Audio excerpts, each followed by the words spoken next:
Now this is the part of the test where we want to see if sounds are coming through at a loud level, does your brain recognize the speech? Okay. So let's try it out.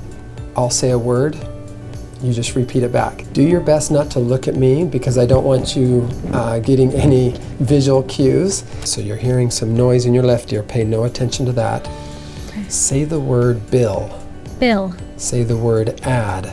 Add. Say the word cute. Cute. Say the word ears. Ears. Say the word frown. Frown. Say the word dumb. Dumb. Say the word cars. Cars. Say the word young. Young.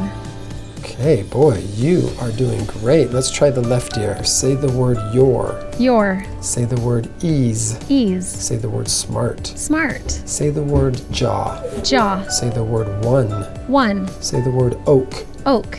Those words are phonetically balanced, which means all the phonemes that make up our Latin English language, they are present in these words. And so when I present 10 to 20 to 25 words, you're going to be challenged that if you can't hear certain phonemes, you're actually going to miss some of those words. For example, I could have said Thursday, and that if you have a little bit of hearing loss in that region, you might hear thirsty.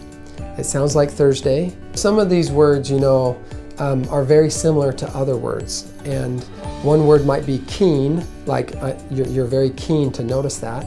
But another word might be king, like you're the king. Well, those words sound very similar. And so if you have just a little bit of hearing loss in one region, you'll substitute, we call it a substitute error, and you'll miss the word.